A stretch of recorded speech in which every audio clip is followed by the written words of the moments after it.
Hi, I'm Paul Beckwith with the University of Ottawa Laboratory for Paleoclimatology. Just last night, Fort McMurray in Alberta, or Fort Mac for short, suffered an inferno. The surrounding woods caught fire. The fires jumped across roads and went into the town, and it destroyed many structures, and the entire town of 80,000 people had to be evacuated.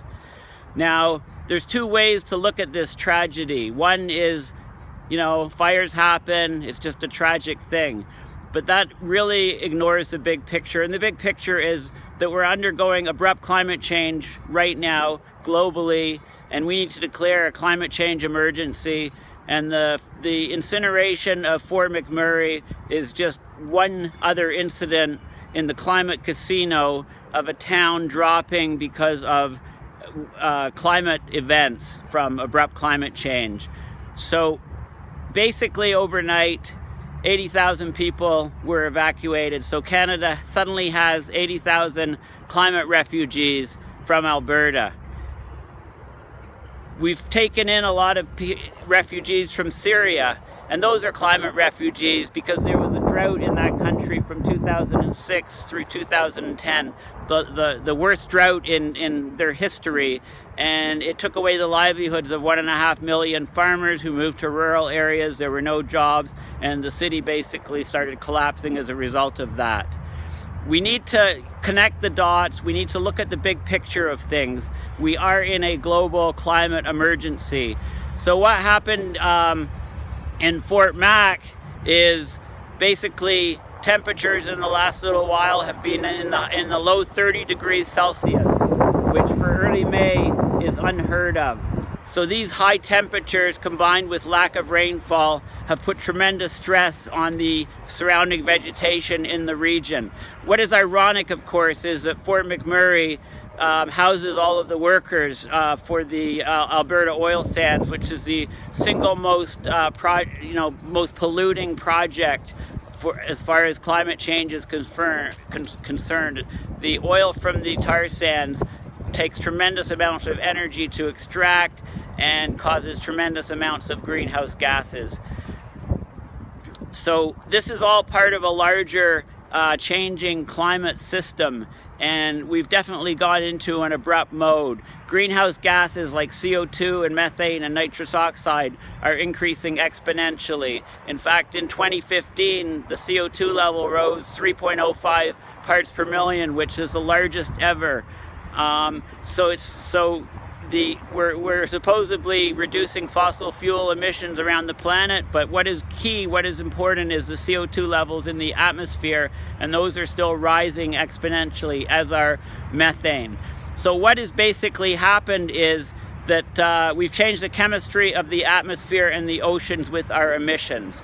We've caused a warming of the planet, but the Earth is a heat engine that absorbs energy. It's heated by solar energy, and that heat is distributed around the planet. The equator, of course, is much warmer than the poles, but the poles are mostly, like for example, the Arctic is covered with snow for large parts of the year, and the sea ice covers the Arctic Ocean. These are very light surfaces which reflect a lot of solar radiation, which keeps those regions cold. But now, because of the loss of sea ice and snow cover, the region is darkening, absorbing more and more solar radiation and heating up. So the temperature difference to the equator is greatly reduced, and that is what is responsible for setting up the jet streams which drive weather patterns around the planet. So what's happened in Fort Mac is it's in a blocking pattern, a blocking ridge. So it's extremely high temperatures, extremely dry. This has caused great stress on the vegetation, drying it out.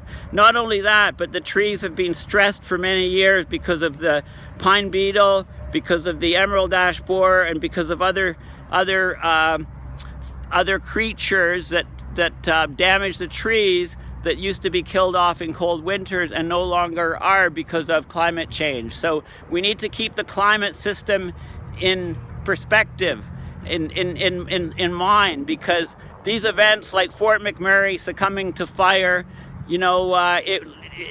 just a few weeks ago, it was Houston that was completely flooded out. You know, the center of the oil industry and a large part of the oil industry in the US was flooded out.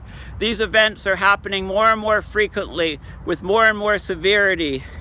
And this is only the tip of the iceberg, the proverbial iceberg, because things are going to ramp up and accelerate at much, much higher rates as we move forward. There is a real and present danger of losing Arctic sea ice this summer. If we lose Arctic sea ice by September and we have this first blue ocean event, then these weather patterns, the jet stream patterns, will fracture more. We'll have more ridges and troughs, more extreme weather events around the planet. And fires is just one aspect of these extreme weather events. So the Earth systems are being severely stressed. The largest ecosystem on the planet, the Great Barrier Reef in California, basically suffered a massive bleaching event this year, and lots of that coral will die. Look deeper, 25% of all the fish in the ocean spend part of their lifestyle on coral reefs. With dead coral reefs, how will these fish survive? What's in the cards is a collapse of the entire marine food chain.